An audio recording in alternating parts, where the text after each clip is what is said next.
This is Anamai coming at you live from my house, here to talk to you guys about healthy relationships. Before we do that, I do just want to talk quickly about who TESSA is and what some of the services that we have are. We're the leading domestic violence, sexual assault, stalking, and human trafficking agency in Colorado Springs. So basically, we work with people that have been hurt and support them in a whole bunch of ways that you can kind of see on here. But some important services that we have that I want to make you all aware of. First of all, so all of TESSA staff are confidential victim advocates. That means that anyone over the age of 15 can consent to their own services, and we won't tell anyone about what's going on. If you are under the age of 15, we still want to meet with you, but we are going to have to loop in a parent or guardian just to make sure you're getting that support that you need on all sides. So that's kind of what our advocacy looks like. We also operate a 24/7 safe line that anyone can call and speak to one of our advocates anonymously. Doesn't matter if it's 2 a.m. on Christmas morning, there's always going to be someone there to chat with you. We also do have a temporary emergency shelter, our safe house, that houses 32 singles or families for people fleeing really dangerous situations. And then our youth and children's department, where one half of our work is really working with youth that have been affected by violence in a whole bunch of ways, either directly or indirectly. And then the other half is that prevention work, is going out into the community, going out into schools and talking to kiddos about what healthy, unhealthy relationships are, domestic violence, all of this. And that's why I'm coming to you today from the internet, because with all the craziness going on in the world right now, I can't be in front of you, but I still think it's really important that you guys have the resources and information. And so that's really what we're going to be doing today. So just kind of a little plan of events. We're going to talk about traits of healthy versus unhealthy relationships, then talk about consent, domestic violence, boundaries, and then finally, how do we support ourselves or people in our life if they are struggling with these things. So let's talk about healthy relationships. First of all, before we even talk about healthy versus unhealthy, let's talk about relationships. Those are something that we all have. We have relationships with teachers, coaches, our friends, our science teachers. Anyone that we come in contact with, we have a relationship with.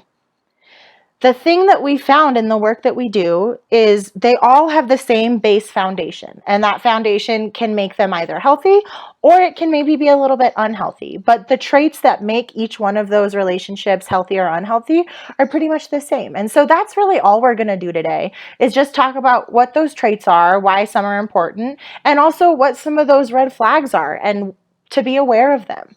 And so I challenge you all, as we're kind of going through this presentation together, to think about someone in your life. Think about someone that every time you see them, you put a smile on your face, you can trust them, you can tell them things, and think about that relationship as we're kind of going through this presentation and talking about different things. So healthy relationships, let's talk about some of these traits. The first kind of most important piece of this is communication.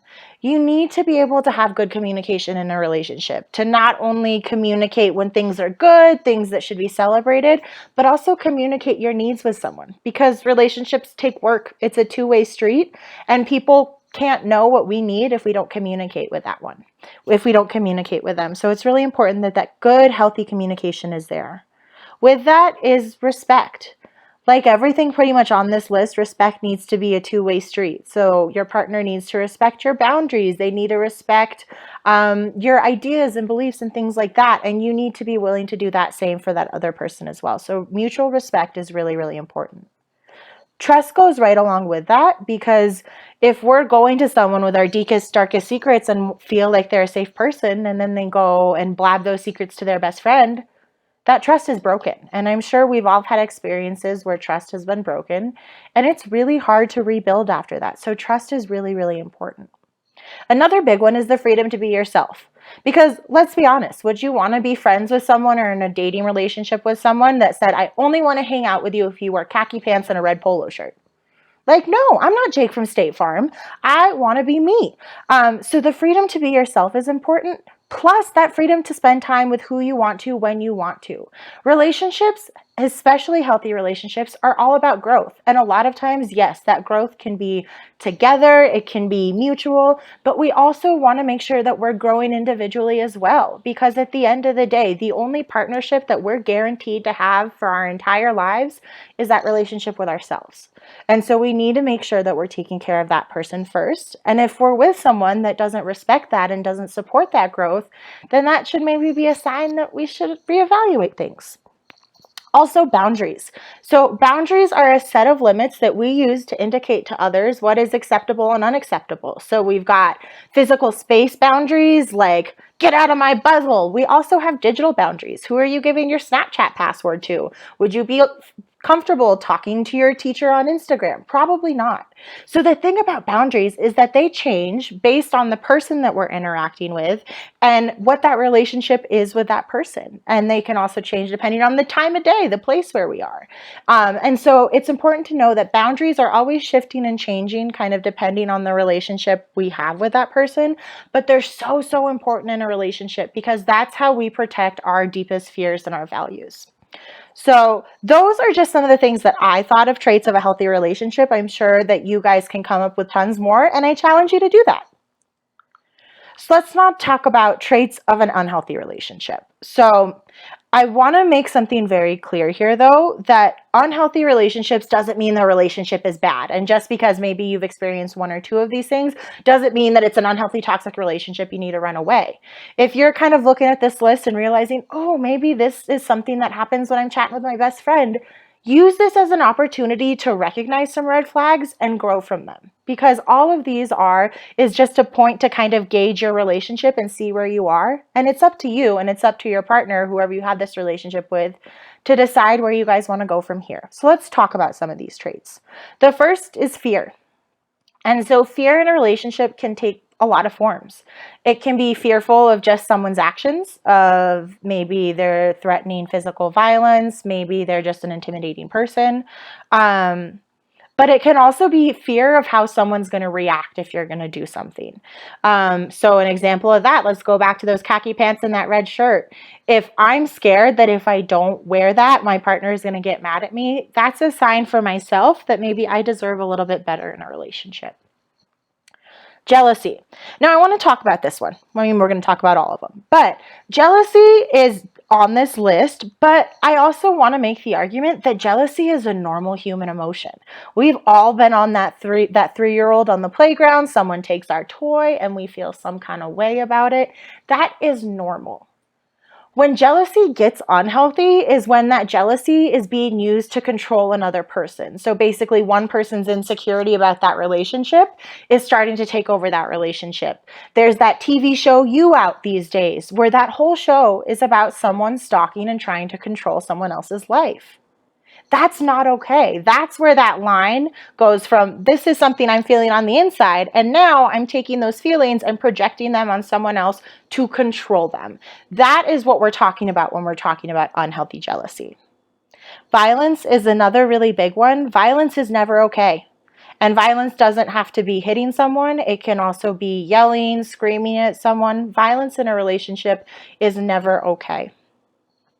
Manipulation and intimidation kind of go hand in hand. So manipulation is making someone do something without having them know all the answers and having them have all the information to make an informed decision, to give appropriate consent, which we are going to talk about in a little bit.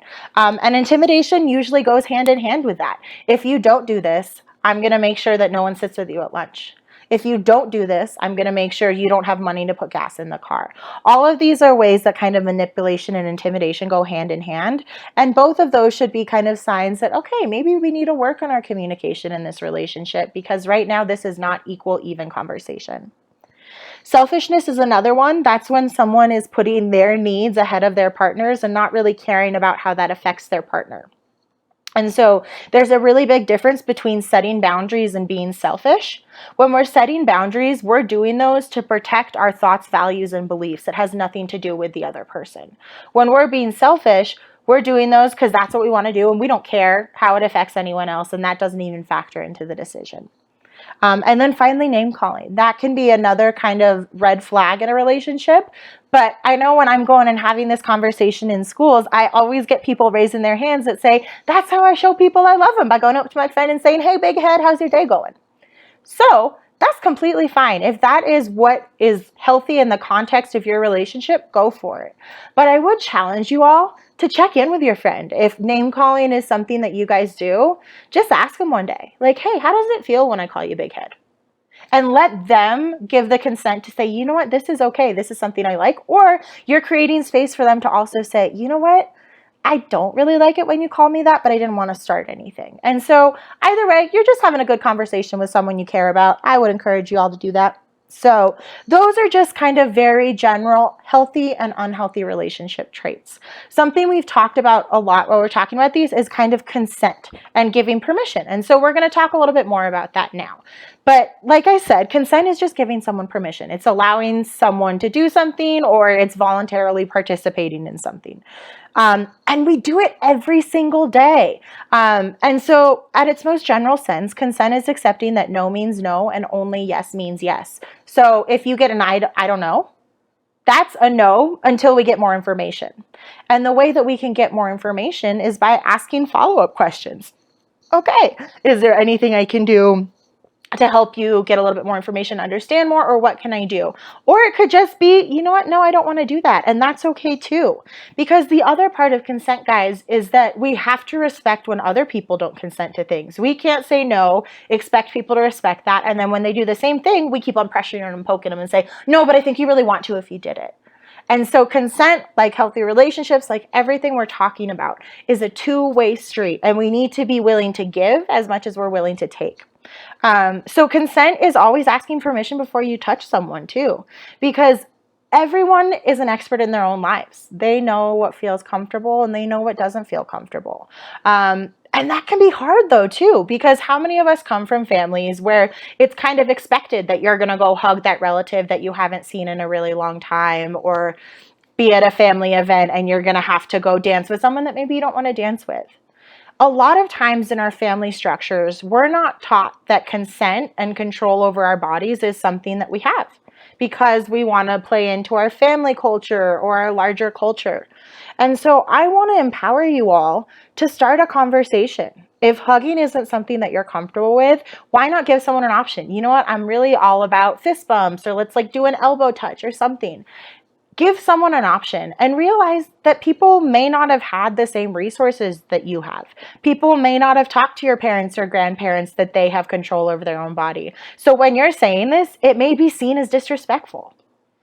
And create some space for yourself to know that I can't control how my mom or dad feels right now, and that's okay.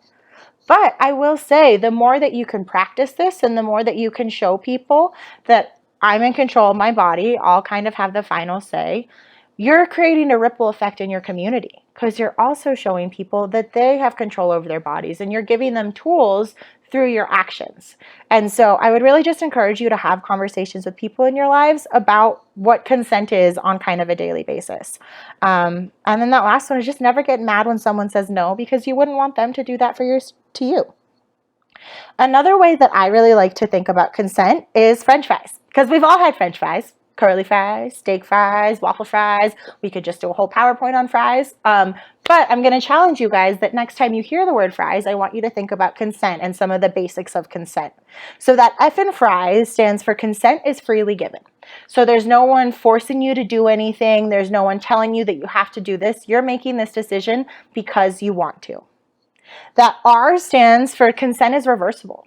Sometimes we don't know when things feel uncomfortable until we're doing them. So as human beings, we have the right to kind of take a step back and say, you know what, this is not for me. I thought it was, and it's not, and I'm out. You have the right to do that. And anyone that kind of tells you otherwise isn't respecting your boundaries and what you're consenting to. Consent is also informed. So we know exactly what it is that we're consenting to. So you have all of the information before you make a difference, before you make that decision.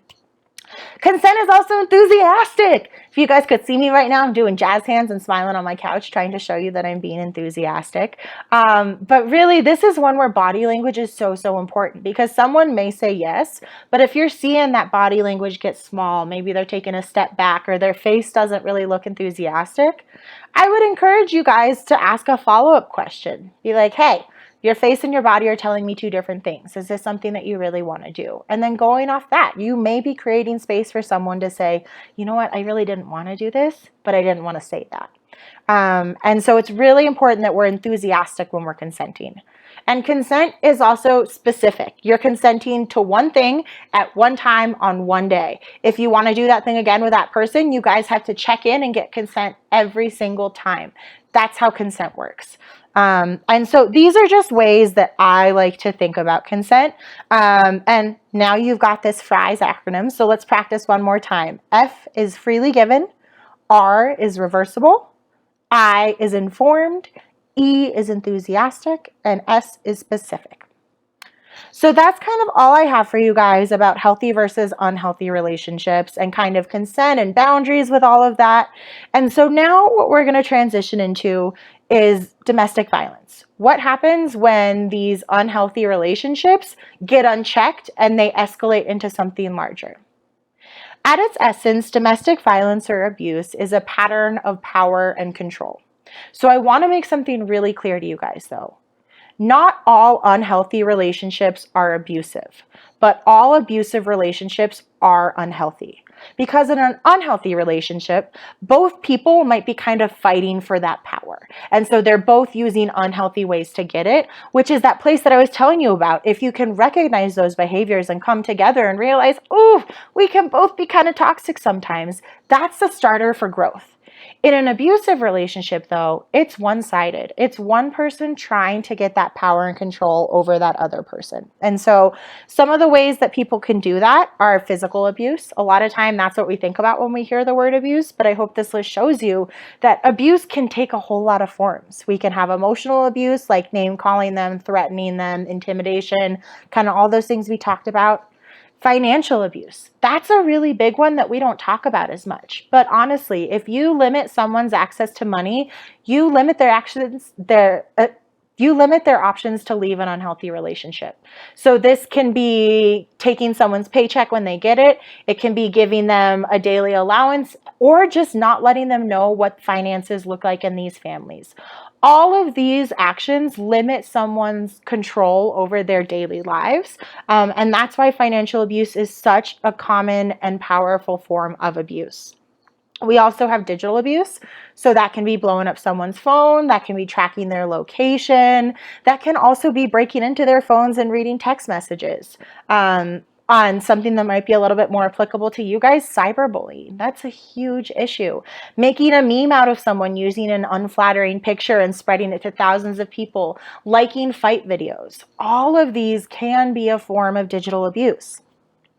Stalking. And so we talked about this a little bit with that TV show You. And so when we think about stalking, it can be following someone, keeping a track of their daily locations. It can also be memorizing someone's schedule and showing up in places where they're going to be at a certain time.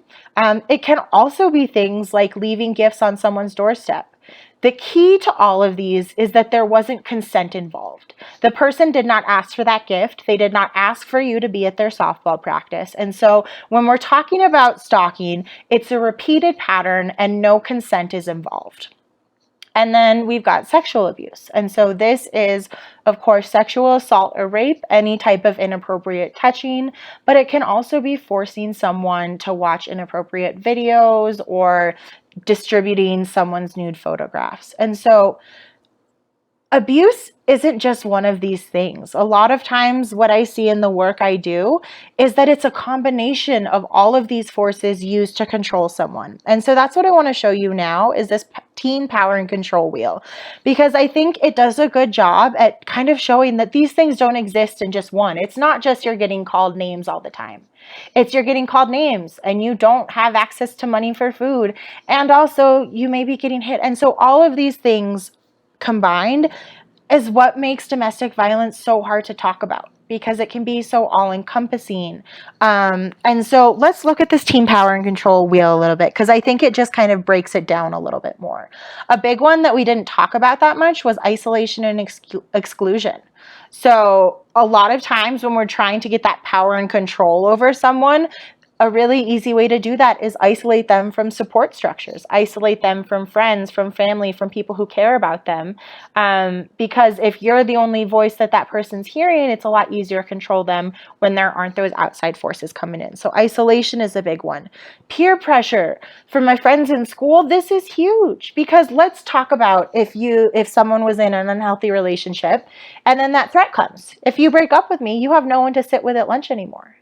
And so suddenly someone is forced to make that choice. Okay, I can either stay in this unhealthy relationship and at least keep my friends, or I can lose my relationship and lose all of my support structure. That's a horrible place to be in. And unfortunately, that is the reality for so many teen victims of domestic violence. And so also using social status is another really common one we see at schools. Hey, if you hang out with this guy, you're suddenly going to get a lot more Insta followers. People are going to know who you are. Is it worth it though, if who he is kind of in front of everyone is a lot different than the scary person he is behind closed doors? Those are nearly impossible decisions to make when we're teenagers, and unfortunately too many people have to make those decisions every single day. So now I want to get it a little bit more lighthearted and talk about what a healthy teen relationship looks like. So we have this teen equality wheel. Communication is on there. That willingness to have open and honest dialogue, that's so important, and it's so hard. So what I will say for all of these guys is that relationships are work. Anyone that tells you otherwise, I would challenge that thought, because it's really about daily check-ins. It's about, what are we going to do today to make this relationship better than it was yesterday? And it's hard, but it's kind of like a muscle. So the more you practice, the more you feel that uncomfortableness, the easier it gets over time.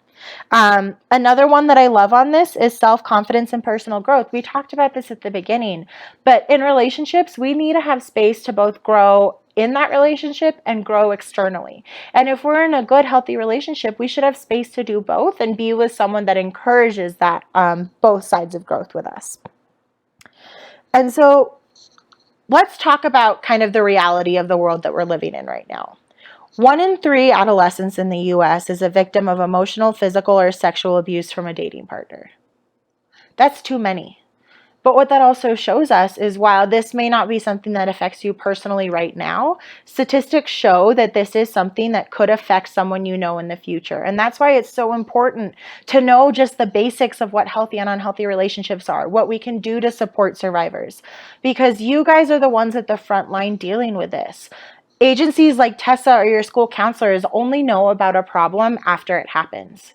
With this information, you guys can stop these problems before they get to the point that services like TESSA are needed. 1 in 10 high school students has been purposefully hit, slapped, or physically hurt by a boyfriend or a girlfriend. What I love about the wording on this one is we see that "or a girlfriend," because a lot of times when we talk about victims of crime, especially domestic violence, we think women. We live in a society where it's a lot harder for male survivors to come forward. They're told that they should suck it up, that, oh, it's not really abuse if it's a girl. But a victim is a victim, and it doesn't matter what their race, it doesn't matter what their gender, it doesn't matter what their sexual orientation is. They deserve the same help as someone else. So that's why it's so important that if someone is coming up to you and telling you about these things, we need to take them seriously. Because the more that we take some survivors more seriously than others, we're not going to have equality for access for everyone. And that is so important, because only 33% of teens who are in a domestic violence relationship ever told anyone. For me, that's unacceptable. And that's also something that I can't change. The only way that we can change is if we have all of you having conversations about these uncomfortable topics, creating communities within your schools and your neighborhoods where it's okay to be open and vulnerable about people that are hurting us, and knowing that there is help and that everyone deserves better than being in a domestic violence relationship. And then also that reality that the burden of teen domestic violence is not shared equally across all groups. Sexual minority groups, LGBTQ groups, minorities, people of color are all at a higher risk of domestic violence because there's different factors. For example, if we're talking about an LGBTQ relationship, there could be that fear of outing someone. Hey, if you break up with me, I'm going to tell your mom that you're gay, even though you're not ready to come out. And so all of these different minority subgroups have these barriers that if you're not a part of them, you don't understand. And as an ally, as a support system, it's not necessarily your job to fully understand someone else's culture. It's your job to validate their experience within that culture and let them know as a human being, it's not okay that someone's treating you like that. So let's talk about this. How do we support ourselves or support someone we love if someone is dealing with these things? So the first one is just tell someone that you trust. This is too big of a burden to carry all by yourself. And so it's important to have those friends, those counselors, those teachers, really just that one person you can go to when things don't feel safe or feel overwhelming. So having someone you trust. And if you feel safe and have a safety plan, consider ending the relationship. But I want to be honest with you guys. In domestic violence relationships, the most dangerous time is the time when that relationship is ending. And that's because suddenly that person lost that control and they're willing to do anything to get it back. And so it's always important to know, call 911 if you think that is a safe option and if you are being hurt. What we do at TESSA is we safety plan with people. And so if you don't have a safety plan, if you don't know how to make one, that's what advocates are for.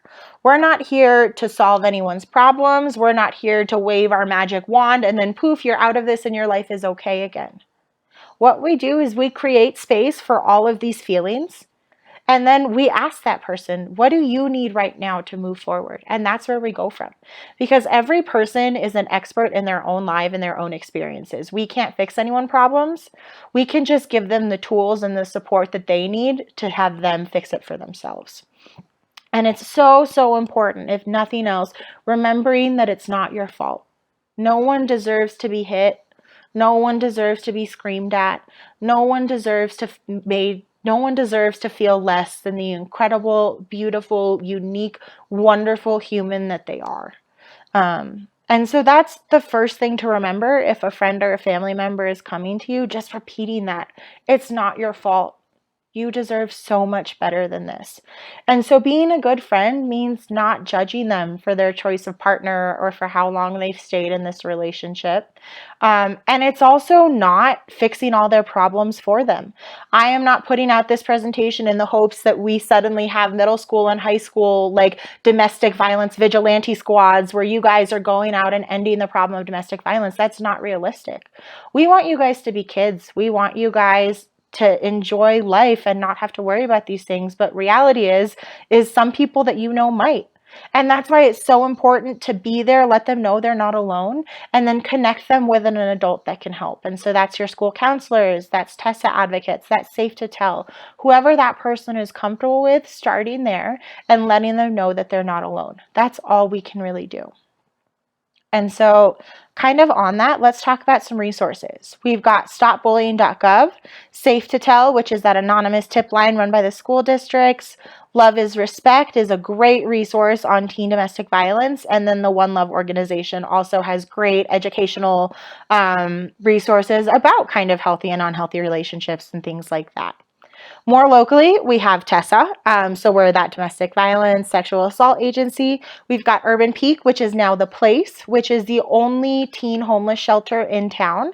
And then we've got Inside Out Youth Services, which is an organization that serves the LGBTQ population, does a lot of programming for them. And then, as always, your teachers and counselors. So please reach out to any of those folks. And then you guys also have my contact information as well. And so if you ever kind of want to reach out and talk about these things in a little bit more private way, know that there's always people that are here and want to support you. Colorado Springs is rooting for you guys. We want you guys to feel safe, and there's a whole community that wants to be a part of your success and help you in any way we can. So reach out and keep on changing the world.